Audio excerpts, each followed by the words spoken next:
हिमाचल प्रदेश में चमत्कारी बिजली महादेव मंदिर। यहां शिवलिंग पर क्यों गिरती है आसमानी बिजली?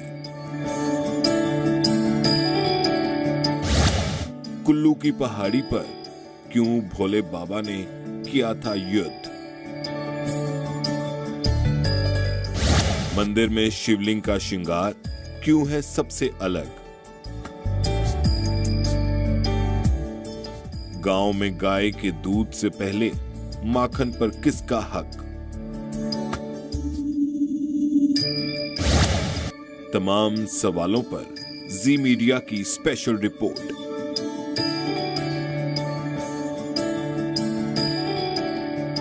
हिमाचल प्रदेश में ऐसे कई दिव्य, चमत्कारी और रहस्यमयी मंदिर विराजमान हैं, जिनकी महिमा का गुणगान जितना भी किया जाए उतना कम है।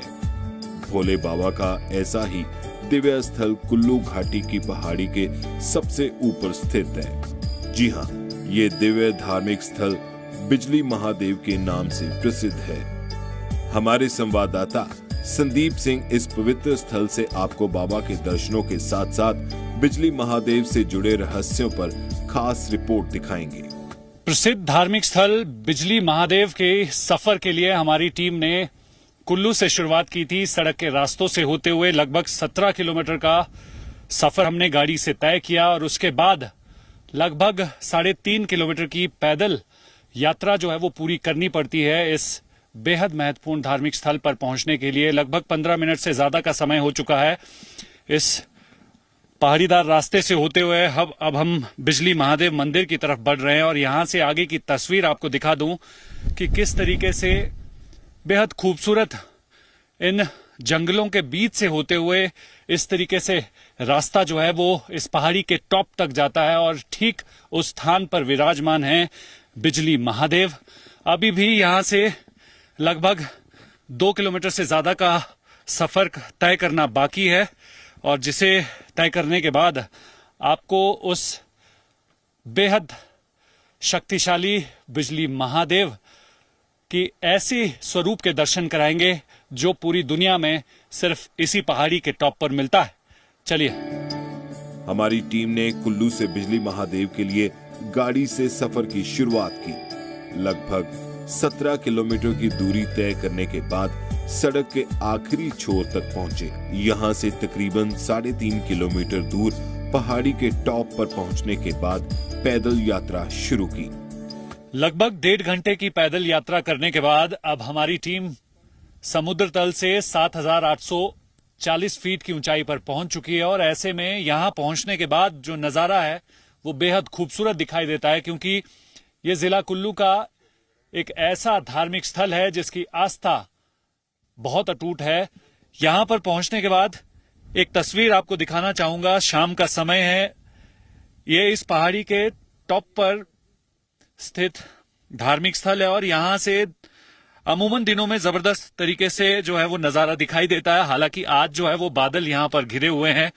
दूसरी तरफ की अगर बात करें तो एक तरफ मंडी की तरफ का नजारा दिखाई देता है, एक तरफ मनाली लग वैली और एक मणिकर्ण वैली का नजारा दिखाई देता है।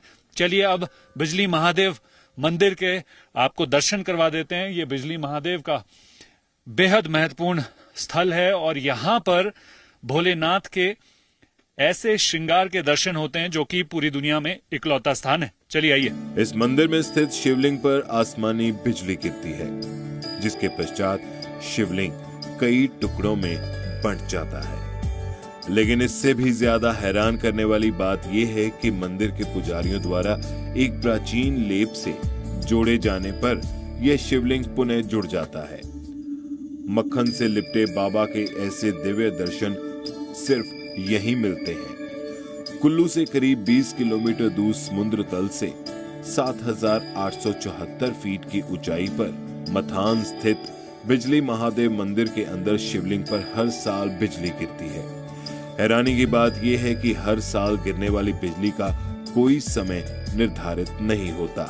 देवभूमि हिमाचल प्रदेश का ये बिजली महादेव एक ऐसा धार्मिक स्थल है जिसकी आस्था यहाँ के इलाके के लोगों में अटूट है।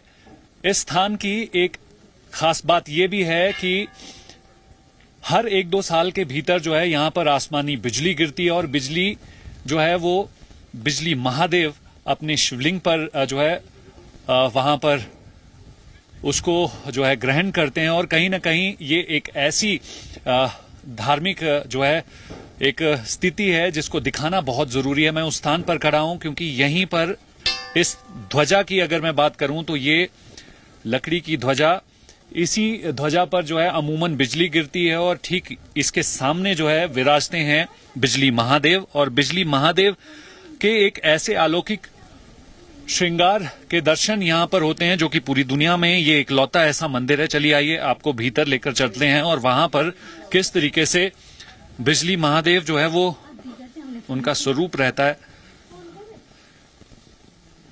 हर साल शिवरात्रि में यहां पर बड़ी संख्या में श्रद्धालु जो हैं बाबा के दर्शन करने के लिए आते हैं। 12 ज्योतिर्लिंग की अगर बात करें तो अलग अलग श्रृंगार उनके होते हैं, लेकिन यहां पर मक्खन से जो है भोले बाबा के शिवलिंग का जो श्रृंगार किया जाता है, इसकी एक्सक्लूसिव तस्वीर आप देख रहे हैं कि किस तरीके से शिवलिंग के चारों तरफ मक्खन से जो है इसका श्रृंगार किया गया है। ये श्रृंगार इसीलिए किया जाता है कि जब भी आसमान से बिजली जो है शिवलिंग के ऊपर गिरती है उसके बाद ये शिवलिंग पूरी तरीके से खंडित हो जाता है, लेकिन उसके बाद खंडित शिवलिंग को दोबारा से उसी प्रारूप में करने के लिए पुजारी जो हैं मक्खन से लेप लगाकर इस शिवलिंग को पहले जैसा स्वरूप कर देते हैं। तो आप समझ सकते हैं कि इस पूरे ही स्वरूप को देखने के लिए बड़ी तादाद में श्रद्धालु यहां पर पहुंचते हैं। 7,800 फीट से ज्यादा की ऊंचाई पर यह मंदिर स्थित है। इसके चारों तरफ का नजारा जो है वो इतना खूबसूरत है कि इसके दर्शन करने के लिए बड़ी तादाद में सैलानी यहां पर पहुंचते हैं, श्रद्धालु यहां पर पहुंचते हैं। चलिए बहुत सारी ऐसी रोचक और रहस्यमयी बातें इस मंदिर से जुड़ी है जिसे आपको दिखाते भी हैं और सुनाते भी हैं। क्या नाम है आपका, कहां से हो? मनेंद्र नाम मेरा, रोहतक हरियाणा से। तो किस तरीके से आप देखते हैं कि इस धार्मिक पवित्र स्थल जो बिजली महादेव में महादेव के ऐसे स्वरूप के दर्शन देखने को मिलते हैं जो पूरी दुनिया में कहीं नहीं मिलते? बिल्कुल मजा आ गया, पहली बार ऐसा अनुभव हुआ जहां महादेव के ऐसे दर्शन हुए, ऐसा शिवलिंग देखने को मिला। हर जगह ऐसा शिवलिंग देखने को नहीं मिलता जो मक्खन का बना हुआ है। बहुत ही बेहतरीन ट्रैक है, मजा आया पहाड़ पे चढ़ते हुए। एक्साइटेड ट्रैक है, एक्साइटेड जगह है, सुंदर जगह है। तो आपने कहाँ सुना था बिजली महादेव के बारे में? क्योंकि 12 ज्योतिर्लिंग है, अलग अलग मान्यता है, लेकिन इस स्थान की भी उतनी महत्वता है। कितना पैदल चलकर आया और जब यहाँ पर दर्शन हुए तो क्या अनुभव हुआ? ऑनलाइन देखा था, यहाँ पे कुल्लू में आने के बाद पैदल तो काफी आना पड़ता है, 3-4 किलोमीटर का है। इस रास्ते से आएंगे तो शायद ज्यादा अच्छा रहेगा। पीछे पहाड़ के पीछे से चढ़ के आए हैं तो वहाँ से तो मैप सही रास्ता नहीं दिखाता। मैप क्या ना माने, यहाँ से लोकल बंदों से पूछे तब सही पहुँच पाओगे। मैप के तरीके से तो आप पहाड़ियों में गुम हो जाओगे। तो मक्खन से जो श्रृंगार हुआ ऐसे दर्शन कहीं मिलता? कभी भी कहीं भी नहीं, आज तक तो मिले नहीं। मैं तो पूरे मुंबई तक लेगा ऊपर भाई श्रीनगर तक घूमे, आज तक ऐसा तो दर्शन देखा को नहीं किते भी, ऐसा लग गया सब तक। एक और रोचक कहानी है। इसी स्थल पर बलशाली जालंधर राक्षस के साथ भगवान भोलेनाथ ने युद्ध किया था। जालंधर राक्षस का वध करने के पश्चात इलाके की रक्षा के लिए बाबा इसी स्थान पर विराजमान हो गए थे। इस बिजली महादेव मंदिर से जुड़ी दंत कथाओं के अनुसार एक समय ऐसा आया जब जालंधर राक्षस ने इस पूरे ही इलाके पर आतंक मचाना शुरू कर दिया और कुल्लू की इस घाटी को पानी के नीचे डुबाने के लिए जालंधर राक्षस ने एक ऐसा विशालकाय रूप लिया जिसके बाद इस पूरी ही घाटी से आने वाले जो पानी के स्रोत हैं, नदियां हैं, उस पानी को रोकने की कोशिश की जिसका मकसद ये था कि इस पूरे इलाके को पानी के नीचे डुबाया जाए। उस दौरान भगवान भोलेनाथ ने इस स्थान पर प्रकट होकर जालंधर राक्षस के साथ युद्ध किया और उसके बाद उसका वध करने के बाद ठीक इसी स्थान पर भगवान भोलेनाथ ने इस स्थान पर अपना स्थल बनाया और बिजली महादेव के स्वरूप में इस स्थान पर स्थापित हो गए।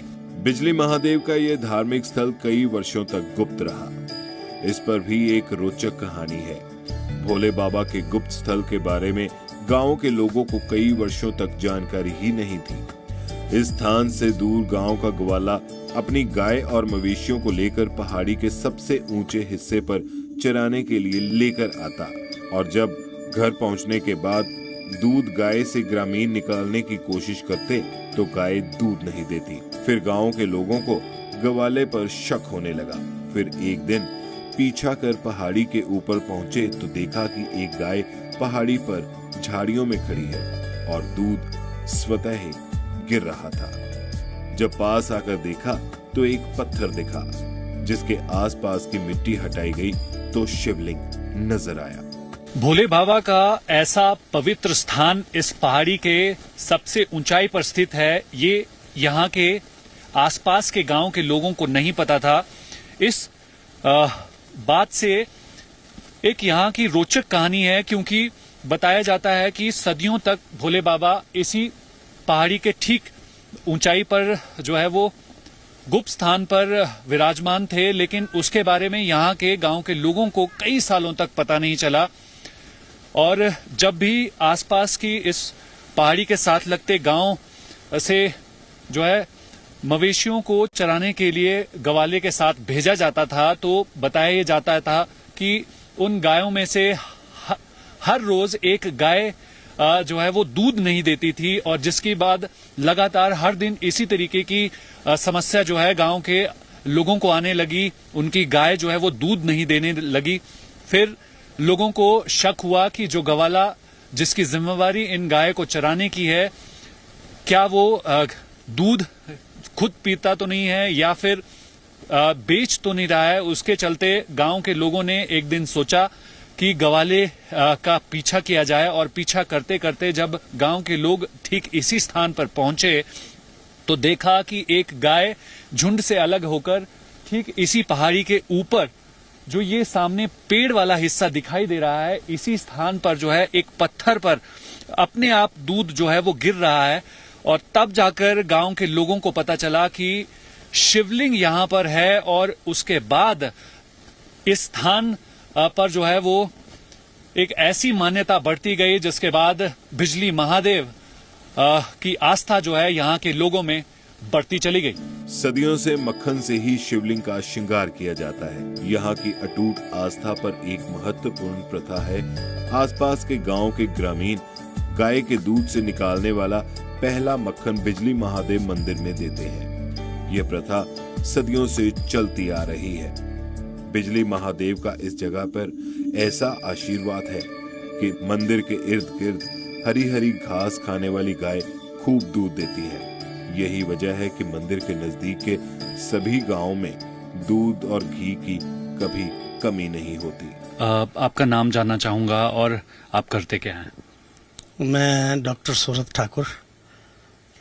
मैं आज से 6 साल पहले कॉलेज से एसोसिएट प्रोफेसर रिटायर हुआ हूँ, और आज से कोई 40 साल पहले से लगातार हिमाचल की संस्कृति, स्टेट हेरिटेज, इस पे काम कर रहा हूँ एक मिशन के रूप में। बिजली महादेव एक आस्था का ऐसा केंद्र है जहां पर हर कोई एक बार दर्शन करना चाहता है, लेकिन इस मंदिर से जुड़े बहुत सारे ऐसे रहस्य हैं जो ज्यादातर लोगों को कुछ जानकारी है, कुछ नहीं है। क्या ऐसे? हाँ, ये तो जरूरी है, क्योंकि बिजली महादेव के लिए मैक्सिमम लोग पर्यटन की दृष्टि से आते हैं, और जब वहाँ देखते हैं एक छोटा सा मंदिर है कुल्लवी जो शैली का, पर बहुत से लोगों को ये पता नहीं कि इस मंदिर का महत्व क्या है।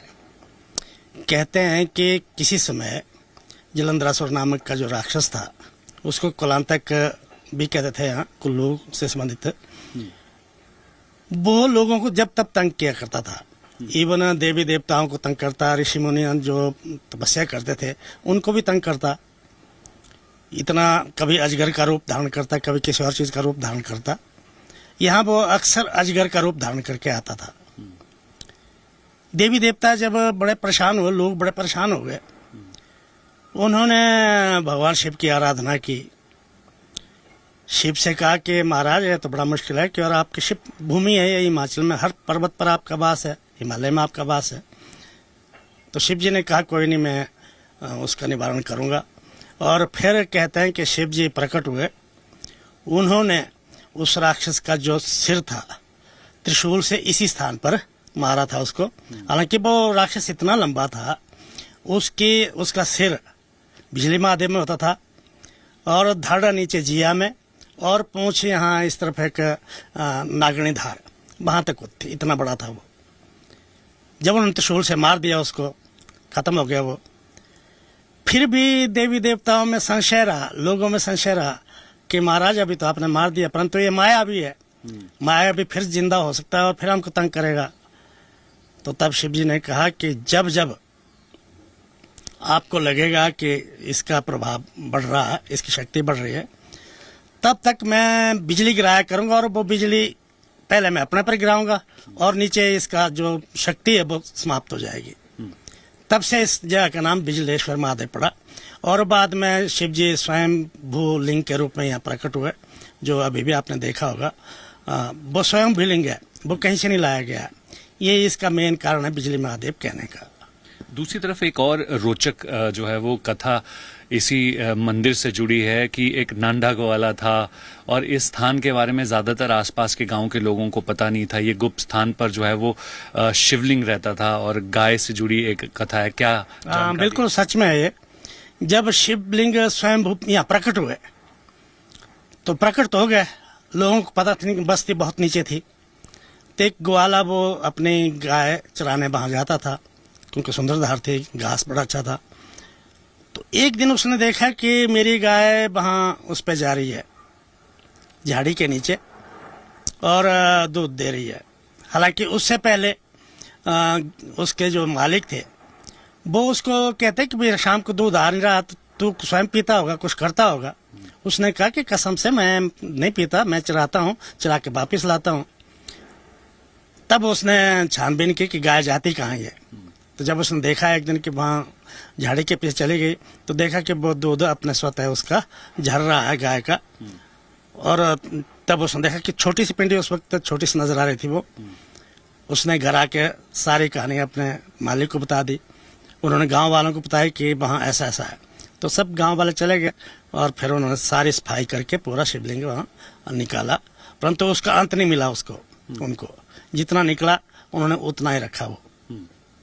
एक बिजली गिरने की भी यहाँ पर एक प्रथा है। सालों से जो है वो लगातार आसमानी बिजली हर साल इस शिवलिंग पर गिरती है। लेकिन जिस तरीके से मंदिर को देखें तो मंदिर की छत भी है, दरवाजा भी है और चारों तरफ से मंदिर बंद भी है, फिर बिजली जो है वो शिवलिंग पर गिरती कैसी, ये रहस्य क्या है? ये भी बड़ा महत्वपूर्ण प्रश्न है आपका, क्योंकि इसकी दीवारों में जरोखे देखे हुए आपने, छोटे छोटे जरोखे हैं। उन जरोखों से बिजली आती है और शिवलिंग पर गिरती है। ये सबसे बड़ा चमत्कार है यहाँ। और दरवाजों से, जरोखों से वो उसके टुकड़े टुकड़े होके बाहर निकल जाते हैं, मंदिर के बाहर गिर जाते हैं जगह जगह। और पुजारी उस वक्त देव शक्ति से, शिव जी की शक्ति से, वो एक एक टुकड़े को छानता है, ढूंढता है, फिर हूबहू वैसे जोड़ता है और बाहर से मक्खन का लेप लगाता है। और कुछ दिनों बाद लगता है कि हूबहू वैसा ही है, कभी टूटा ही नहीं था। हाँ, ये है कि शिवलिंग पे बिजली तब तब गिरती है, ये जरूरी नहीं कि हर वर्ष गिरेगी। जब जब लगेगा शिव जी को कि कुछ अनहोनी होने वाली है या कोई आसुरी शक्तियां हावी होना जा रही है, तब तब वो बिजली गिराते हैं और सबसे पहले अपने पर गिराते हैं, ताकि और लोगों का जो आसपास बस्ती है उनका नुकसान ना हो, उन पर उसका प्रभाव ना पड़े। ये इसके पीछे रहस्य है। सबसे पहले तो आपका नाम जानना चाहूंगा, आप कहाँ से हैं और मंदिर कमेटी में क्या है? मेरा नाम विनेंद्र सिंह जम्बाल, मैं कारदार बिजली महादेव और मैं मूल रूप से ब्रैंड से हूँ, ब्रैंड गांव से हूँ। तो ये मंदिर जो है वो कब बना था? इस मंदिर की मान्यता क्यों इतनी ज्यादा है? इस मंदिर का तो पता नहीं, तो बहुत पहले बना हुआ है। मान्यता इसकी इसलिए क्योंकि यहाँ पे बिजली गिरती है, तो इसलिए इसकी मान्यता, इसका नाम, तभी इसका नाम बिजली महादेव है। और बिजली गिरने की भी जो है वो एक ऐसी चमत्कारिक स्थिति है जो हर कोई जानता नहीं, क्योंकि मंदिर में शिवलिंग जो है वो एक मंदिर के अंदर है और दरवाजा एक ही है, चारों तरफ से बंद है। फिर बिजली गिरती कैसे है और शिवलिंग पे कैसे पहुंचती है बाहर से? ये तो भगवान का चमत्कार ही है कि शिवलिंग पे गिरती है और ना कोई मंदिर को कोई क्षति पहुंचती है। कभी ये ध्वजा है वहाँ पे बिजली महादेव के सामने, वहाँ पे भी गिरती है, कभी दरवाजे पे गिरती है, कभी शिवलिंग पे गिरती है। एक और मान्यता है कि लोगों को आपके आसपास के गांव में पता नहीं था कि भोले बाबा का ऐसा पवित्र स्थान जो है वो इसके टॉप पर है, कैसे पता चला? इसके पीछे भी एक रोचक कहानी है आपके गांव से जुड़ी। हमने भी सुना जैसे कि एक गवाला था, वो जैसे गाय चराने जाता था ऊपर, तो जब भी वापस लाता तो गाय में जैसे कि शाम को वो दूध नहीं देती थी, वो सारा दूध वहीं पे गिराती थी। सारे घर वाले हैरान होते थे कि भी दूध जाता कहाँ है। तो उसके बाद फिर जो घर के मालिक, जो घर वाले थे, उन्होंने देखा कि क्या हो रहा है। फिर उन्होंने देखा गाय वहीं पे शिवलिंग के ऊपर दूध गिराती थी। उसके बाद पता लगा यहाँ पे शिवलिंग है। तो तब से जो है वो स्थान पर पूजा अर्चना की जा रही है। हाँ जी, हाँ जी, बिल्कुल। एक और खास मान्यता है कि शिवलिंग पर जो है श्रृंगार मक्खन से किया जाता है और मक्खन गांव के घरों से आता है। और किस तरीके से ये पूरा रहता है? जैसे कि जब इस बिजली गिरती है, शिवलिंग खंडित होता है, उसके बाद पूरे जितना भी हमारा हरियाणा है तो सभी गांवों से मक्खन लाते हैं, उससे शिवलिंग को पुजारी उससे जोड़ता है। उसके बाद भी एक मान्यता ऐसी जैसे कि कोई गाय कोई बछड़ा देती, कुछ देती है, जो नया जो होता है ना दूध, उसका मक्खन भी ऊपर ही चढ़ाया जाता है। हमारी मान्यता सबसे पहले वहीं पे चढ़ेगा, शिवलिंग में ही। तो पूजा की क्या समय सारणी रहती है? लोग जो भी यहाँ पर दर्शन करने के लिए पहुंचे तो उन्हें किस किस समय जो है समय दिया जाता है दर्शन करने के लिए? और मंदिर जो है वो कब तक खुला रहता है? क्या कोई ऐसा समय भी है जब मंदिर के कपाट बंद रहते हैं, दर्शनों के लिए मंदिर उपलब्ध नहीं रहता? ये आपका मार्च मिड से लेकर दिसंबर मिड तक मंदिर खुला रहता है, और दिसंबर मिड से मार्च मिड तक बंद, 3 महीने के लिए कपाट रहते हैं। जिसके लिए कोई भी जाता है, वहाँ पे कोई पूजा अर्चना कुछ नहीं होती, पुजारी भी अपने घर चले जाते हैं। और 2 समय पूजा जो वहां पर मंदिर के अंदर होती है, क्या क्या समय रहता है? बाकी 9 महीने 2 समय पूजा होती है। सुबह जैसे कि सर्दियों में आपके 8-9 बजे तक होती है पूजा, और जो गर्मियों में होती है उस टाइम 6-6:30 बजे तक पूजा हो जाती है, और शाम को आरती होती है 8 बजे। हाँ जी। तो बिजली महादेव आसपास के कितने गांव के आराध्य देव भी हैं गांव के? बिजली महादेव पूरे दो फाटियां, कराड़ और कशाउरी, इन दोनों के आराध्य देवता है तो पूरे कुल्लू के, लेकिन मान्यता जैसे यहीं पे जैसे जो लोग इनको मानते हैं वो कराड़ और कशाउरी के लोग हैं। मानते तो पूरे कुल्लू में इसको है। और बिजली गिरने को लेकर ये स्थान काफी महत्वपूर्ण है, अपनी अलग पहचान रखता है। तो ये बिजली गिरने की जो ये स्थिति है वो अभी कई सालों से देखी नहीं गई है। इसका कारण क्या मानते हैं और किस तरीके से आप देखते हैं इसको? देखिए, जो बिजली गिरती है उसको हम ज्यादा पब्लिसिटी नहीं उसकी करते हैं। वो पुजारी को पता होता है, ओनली उनको ही पता होता है। जैसे हम लोगों को बताएंगे बस, ज्यादा इसका नहीं बताते हैं कि भाई कब गिरती है कब नहीं गिरती है। और कई जगह मैंने सुना कि 12 साल में गिरती है, 12 साल, ऐसा कोई टाइम पीरियड नहीं इसका। 1 साल में 3 बार भी गिरी है, लेकिन इसका कोई टाइम पीरियड कभी भी गिर सकती है। जब प्रभु की इच्छा होगी तब गिरेगी। और गिरने की क्या वजह? गिरने के जब ऐसा बोलते हैं कि जब सृष्टि पर कोई कष्ट, कोई आंच आ रही होती तो प्रभु अपने ऊपर ले लेते हैं इसको, पूरे कष्ट वगैरह को जो सृष्टि का, तो बिजली के रूप में अपने ऊपर ले लेते हैं। तो अभी काफी साल हो गए हैं बिजली नहीं गिरी। अब इस बारे में मैं नहीं बता सकता। एक और इसका रहस्य है जिस पर काफी चर्चाएं होती हैं कि भगवान भोलेनाथ ने यहाँ पर एक असुर का वध किया था। क्या कहानी है उसके पीछे? यहाँ पर जलंधरासुर का वध किया था, तो उसके बाद से ही जैसे कि उसकी कोई शक्तियां वो फिर से उजागर होती रहती है, तो उसके लिए बिजली गिरती रहती है यहाँ पे। और दूसरा जो है श्रृंगार सिर्फ मक्खन से होता है, बाकी से नहीं? मक्खन से जोड़ा श्रृंगार, जैसे कि कोई तिलक तुलक इससे करते हैं, बाकी नहीं। बाकी मक्खन से ही होता है जी। बिजली महादेव की खास रिपोर्ट में आज बस इतना ही। अगली मुलाकात जल्द होगी नए धार्मिक स्थल के रहस्य से जुड़ी अगली कड़ी में। मेरे सहयोगी अशोक सोनी के साथ मुझे दीजिए इजाजत। आप बने रहिए जी मीडिया के साथ।